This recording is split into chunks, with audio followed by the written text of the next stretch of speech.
Bom dia, primeiro ano. Como vocês estão? Como foi o feriado de vocês? Conseguiram descansar? Espero que sim.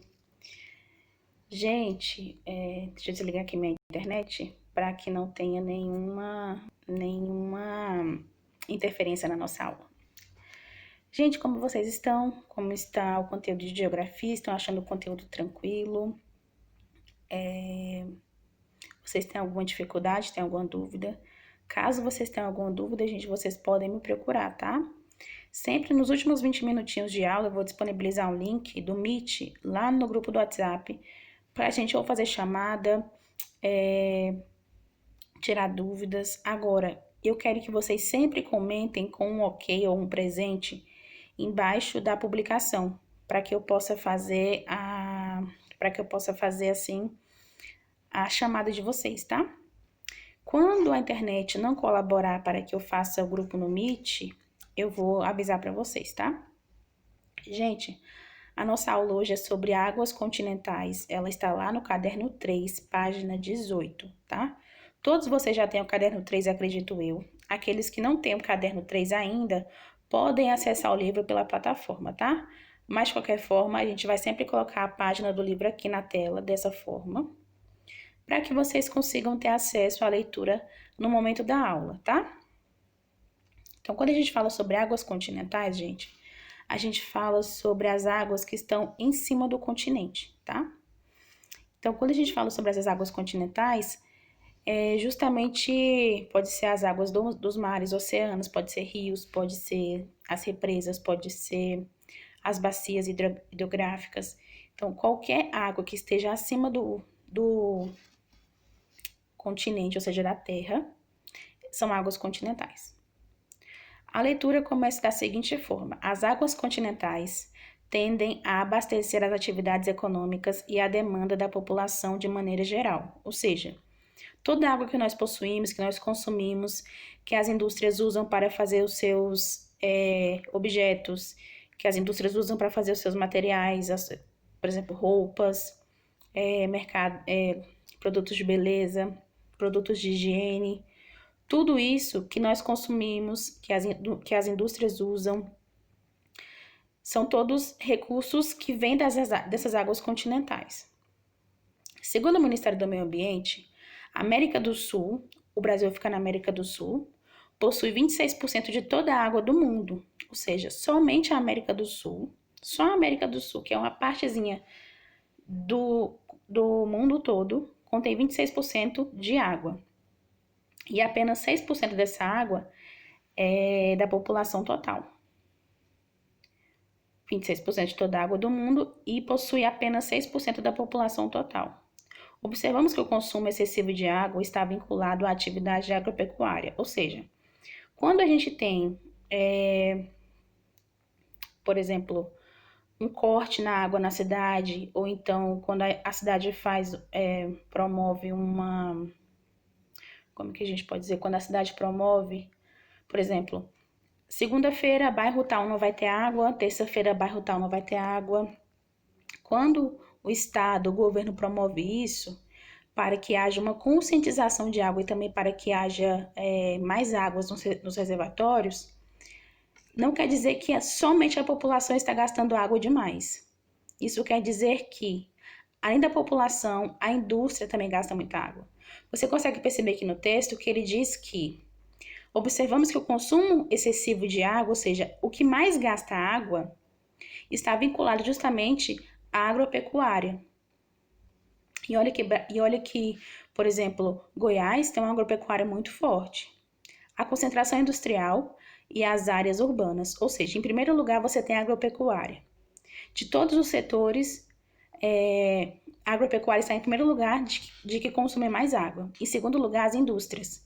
Porque, gente, por exemplo, para você fazer uma roupa, você precisa usar água. Imagina só. As indústrias, a agropecuária, o agronegócio, eles se movimentam com base na necessidade. Então, por exemplo, suponhamos que o shopping da sua cidade produza X blusas. Só que essas blusas foram todas compradas em um determinado momento. Ela pensa o seguinte: bom, a demanda por essas blusas foi muito alta, eu preciso então produzir mais blusas. Com isso, as fábricas e as indústrias vão crescendo e vão produzindo cada vez mais. E com essa produção excessiva, graças à necessidade da população, as indústrias acabam gastando mais água. Por quê? Porque elas produzem mais. Então, está tudo vinculado. Quando você tem essa parte aqui, ó, da agropecuária, ser o primeiro lugar em consumo de água, é porque existe uma demanda da população. Se a população não tivesse essa demanda tão alta, não teria esse tanto de produção. Igualmente nas indústrias. As indústrias produzem muito porque há uma necessidade de consumo. E claro também que esses produtos que as indústrias produzem, gente, são produtos que duram pouco tempo. Então, por exemplo, se você compra uma máquina de lavar, essa máquina de lavar ela não vai durar, por exemplo, 20 anos. Pode ser que algumas durem? Pode. Mas a maioria é feita para quebrar antes. Por quê? Se a máquina de lavar quebra antes, quer dizer que a pessoa vai comprar essa máquina, outra máquina, em pouco tempo. E com isso ela vai girar a economia e também vai contribuir para aquela indústria.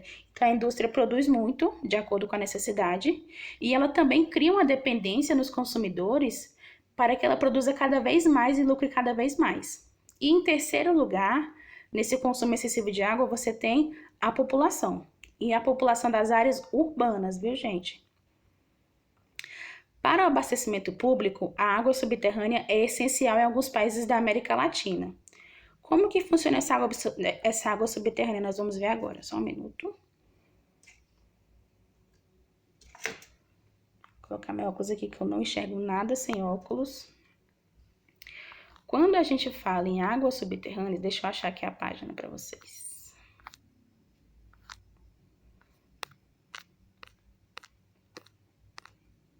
Aqui. Quando a gente fala em águas subterrâneas, a gente tem que pensar a seguinte situação. Por exemplo, as águas subterrâneas, gente, são as águas que estão abaixo do solo. E essas águas são fundamentais. E essas águas que estão abaixo do solo, elas são águas doces. Vamos pensar o seguinte. Nessa imagem aqui da página, ainda é a página 18, tá? Nessa imagem aqui da página, você vê que é uma área rural. Você vê que é uma área que tem árvores, que tem essa parte verde, não é uma área urbana. Quando você tem uma área urbana, por exemplo, a cidade, quando chove, a chuva cai no asfalto e essa chuva ela escoa para o bueiro. Quando você está na parte rural, você tem a chuva e a chuva ela cai no solo. E quando ela cai no solo, o solo retém essa água. E essa água ela pode ser usada de diversas formas. Essa água ela pode deixar aquele solo mais fértil, ela pode ser utilizada. Só que nas cidades você tem esse déficit, porque nas cidades onde tem asfaltos, a água da chuva cai e ela não consegue terminar o seu ciclo. Que justamente esse ciclo da água faz com que aquele lugar seja mais úmido, faz com que aquele lugar tenha mais água. Então, nas partes urbanas, onde a chuva cai no asfalto, você tem esse déficit dessa água subterrânea. Vamos passar aqui para a página 19.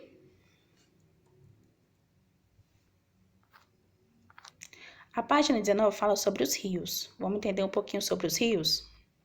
Os rios são de suma importância para a humanidade. As primeiras civilizações se desenvolveram ao longo dos rios. Vamos entender isso aqui. Se você está com a sua família e os seus parentes e vocês foram morar em algum lugar que não tenha cidade, é um lugar no meio da mata, vocês vão procurar se abrigar perto do rio ou perto de um lugar onde não tem rio. Você pode pensar, professora, mas se eu for me abrigar perto de um lugar que tem rio, pode ser perigoso, pode fazer muito frio, enfim. Mas, gente, pensa comigo, se você vai morar, se estabelecer em um lugar perto de um rio, você consegue plantar, você consegue se alimentar, você consegue beber água, você consegue criar uma vida ali para que vocês consigam sobreviver por mais tempo. E é graças aos rios que as primeiras civilizações conseguiram isso. Então, é muito comum na antiguidade as pessoas montarem os seus povoados ao redor do rio. No Egito, você tem o rio Nilo, que é um rio que tem uma extensão muito grande e que é um rio que é responsável pela irrigação e também pela plantação da cidade. Ou seja, você tinha pessoas determinadas que moravam perto do rio, porque elas sabiam, por exemplo, como fazer as irrigações, sabiam como fazer os canais para que a água daquele rio chegasse em lugares que não tinha água. Então, por exemplo, se você tem um rio que ele passa numa reta e longe daquele rio não chega água, o que as pessoas podem fazer? Podem abrir buracos, ou abrir caminhos, ou abrir córregos, para que aquela água escoe para lugares que não tinha água antes. Então, os rios são fundamentais, principalmente para civilizações. Porque quando você está no século XXI, com a água encanada, com a água saindo da torneira com muita facilidade na sua casa, é uma coisa muito diferente. Mas quando você tem uma cidade, um local que depende diretamente de um rio para sobreviver ou para criar sua civilização, é mais importante que as pessoas dependam desse rio do que não dependam dele. Então, os rios são super importantes para isso. Podem ser considerados também como rios os grandes fluxos de águas que correm parcialmente ou totalmente submersos, ou seja, as águas que estão submersas, elas também são consideradas como rio. Então, você pode pensar assim, bom, professora, nessa imagem eu consigo ver que tem um rio, que tem até um barco em cima ali da água, mas o que está dentro da terra, ou seja, submerso à terra, também é rio? Sim. Professor, então quer dizer que se eu estou vendo um espaço, que eu não estou vendo nenhuma água em cima da terra, e sei que só tem água embaixo da terra, ali também é considerado como rio? Sim, também é considerado como rio, tá? Vamos avançar aqui.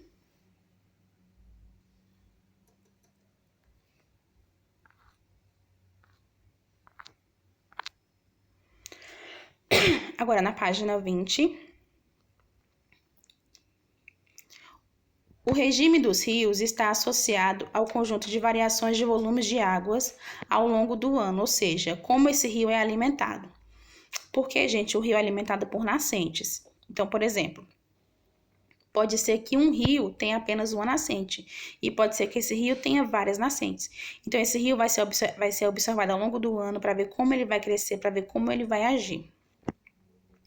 Esse regime pode ser pluvial, ou seja, por chuvas. Ele pode ser abastecido por chuvas, pode ser abastecido por um gelo ou por neve, ele pode ser abastecido por diversas formas. Quando aumentam as chuvas, aumentam também o volume de água dos rios. Nos períodos de estiagem, o volume diminui. Vocês já devem ter observado na barragem que fica bem aí, entre Águas Lindas e Brasília, entre Águas Lindas e Ceilândia, que tem uma barragem, que nos períodos de seca, como está agora, que está super seco, embora a barragem esteja no nível super ok, nesses períodos de seca, a barragem costuma ficar mais vazia, né? Por quê? Porque, bom, as pessoas estão consumindo mais, não está chovendo e não está entrando tanta água como entra, por exemplo, na época da chuva. Agora, quando está chovendo, essas bacias, esses rios, eles aumentam de volume. Os rios podem ser de planalto ou de planície. Os primeiros são formados devido aos desníveis do relevo entre a nascente e o foz, ou seja, apresentam grandes declives e são ótimos para a produção de energia elétrica. Ou seja, os rios que são feitos, que são do planalto, ou seja, naquelas regiões bem retas, assim, Águas Lindas é um exemplo, é uma região bem reta. Esses rios, eles são ideais justamente para a energia elétrica. No Brasil, predominam esses tipos de rio, ou seja, no Brasil você tem muitos rios que são pertencentes aos planaltos. Já nos rios da planície, não apresentam grandes desníveis e são excelentes para a navegação, ou seja, os rios dos planaltos, eles são rios que estão naquela superfície reta, mas eles têm sim alguns poços fundos, né? Já os rios das planícies, eles são rios mais correntes, ou seja, são rios que são bons para a navegação. Ao longo do seu trajeto, o rio apresenta o alto curso, que corresponde às áreas próximas à nascente. O médio curso, que se localiza entre a nascente e a foz, e o baixo curso, que corresponde à sua foz, também chamada de desembocadura. A foz em estuário, que predomina no Brasil, desemboca no oceano por um só canal.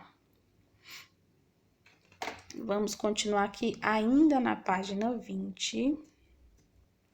A página 20 eu dividi em algumas partes assim, justamente para que o print da tela não ficasse ilegível, porque se eu colocasse o print da tela inteiro aqui, as letrinhas iam ficar muito pequenas e quem acompanha somente pela aula, somente pela tela, não ia conseguir enxergar. Podem ser perenes, quando drenam a água o ano todo ou intermitente, quando secam no período de estiagem. Esses são muito comuns em regiões áridas ou semiáridas. Esse conjunto de rios auxilia a compor o que é chamado de bacias hidrográficas, ou seja, as bacias, que é como eu falei, que tem uma bem aí na saída de Águas Lindas, entre Águas Lindas e Ceilândia, tem uma bacia. Essa bacia é formada justamente pelas águas dos rios. Então, por exemplo, a Brasília tem algumas bacias, mas essa bacia que fica entre Águas Lindas e Ceilândia é a principal bacia de Brasília, porque é a maior bacia, é a bacia que recebe mais águas dos rios, ou seja, é a bacia que tem maior volume. Elas correspondem a uma área composta de terras, onde o ponto mais alto funciona como um difusor de águas, também conhecido como interflúvio. A maioria das bacias são drenadas por um rio principal, ou seja, a maioria das bacias tem um rio, ela pode ter mais de um rio, só que entre todos esses rios ela vai ter um rio principal que vai conseguir dar mais água e mais volume de água para aquela bacia ao longo do ano inteiro. Já uma microbacia não se diferencia de uma bacia hidrográfica, a não ser pela extensão da rede ou do curso da água. Vamos avançar aqui. Tá vendo que tem aqui a bacia e a microbacia. A única diferença entre elas é que a microbacia ela é menor, mas ela não deixa de ser uma bacia hidrográfica por isso, tá? As bacias hidrográficas também podem ser transfronteiriças, ou seja, se eu tenho uma bacia, pronto, é o exemplo da bacia que fica entre Águas Lindas e Ceilândia. É uma bacia que ela está entre o Distrito Federal e o Goiás. Mas é uma bacia que abastece Brasília. Abastece boa parte de Brasília. Na América do Sul, temos a bacia Rio Orinoco. Essa bacia abrange países como o Brasil, a Venezuela e a Colômbia, ou seja, é uma bacia que ela abastece 3 países. Vamos avançar aqui.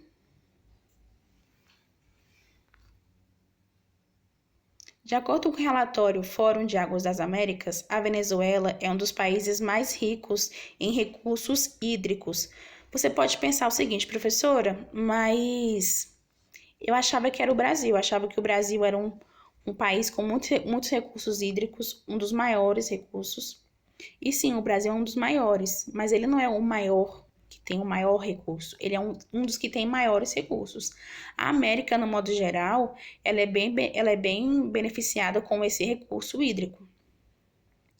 De acordo com o relatório Fórum das Águas das Américas, a Venezuela é um dos países mais ricos em recursos hídricos, a maioria dos quais se concentra no sul, no rio Orinoco, que ocupa 73% do território desse país. Vamos continuar aqui. Então, você tem uma bacia que ela ocupa 73% do território do país, ou seja, uma bacia gigantesca, que ela ocupa a maior parte do território. Então, você tem um território com as casas, com as plantações, com a parte rural, com a parte urbana, e mesmo assim a bacia, ela ocupa 73% desse território. Então, você tem bacias que são pequenas e bacias que são grandes. Para resumir a aula, vamos entender o seguinte. Você tem as águas continentais, que são águas que a população precisa delas para sobreviver. Nessas águas continentais, você tem as águas que são tanto as águas que estão acima do solo, como as águas que estão abaixo do solo, ou seja, as águas que são submersas. Dessas águas, você tem água doce e água salgada. A água para que a população possa consumir é a água doce, e essa água doce, de toda a água do planeta, ela representa uma parcela muito pequena, apenas 3%. E desses 3%, você tem as águas ainda que são águas que vêm do degelo, que são águas que nós não podemos consumir. Então, acaba que a água doce, a água potável que nós podemos beber, é uma parcela bem pouca no mundo inteiro. E para que a gente consiga entender o consumo dessa água, a gente tem que entender que essa água, ela não é consumida apenas pelas pessoas nas suas casas. Ela também é consumida nas fábricas, também é consumida nas indústrias, também é consumida no agronegócio. Então, você tem essa água que ela é consumida em diversos lugares. E que o primeiro lugar está o agronegócio, o segundo lugar de consumo de água está as indústrias e o terceiro lugar estão as pessoas nas cidades, ou seja, a população urbana. E quando você fala de consumo de água, você também tem que entender de onde é que sai essa água. Como é que essa água chega na minha casa? Como é que essa água chega na indústria? Como é que essa água chega lá nas plantações? Então, você tem o mar, e esse mar você tem, depois do mar você tem os rios, e dos rios você tem as bacias. As bacias podem ser abastecidas por um ou mais rios, mas sempre com um rio principal. E essa bacia, ela tem a função de distribuir água para a população. Então, por exemplo, uma cidade, ela pode ter várias bacias. Por exemplo, Brasília, ela tem várias bacias. E Brasília não é uma cidade tão grande assim. Imagine cidades maiores do que Brasília, né? E essas bacias, elas são responsáveis por distribuir esse consumo de água durante o ano inteiro. Então, quando chove, essas bacias ficam mais cheias, e quando está no tempo de seca, igual está agora, as bacias ficam mais vazias. E à medida que essa bacia vai diminuindo de volume, ou seja, diminuindo de água, o Estado ou o governo pode analisar para ver se ele vai também regular essa quantidade de água, se ele vai, por exemplo, regular, por exemplo, bairro A vai ter água na segunda, bairro B vai ter água na terça. Ele pode regular à medida que a barragem, à medida que essa população vai necessitando, ele pode regular ou não essa água. Gente, espero que vocês tenham conseguido entender o conteúdo. Ao final dessa aula, uns 20 minutinhos para acabar a aula, eu vou disponibilizar um link lá no Meet para a gente poder tirar dúvidas, para a gente poder também fazer a chamada, tá? Comentem com um ok ou com a presença embaixo aqui do nosso vídeo na plataforma para que eu possa entender e também fazer a chamada de vocês, tá? Obrigada e tchau!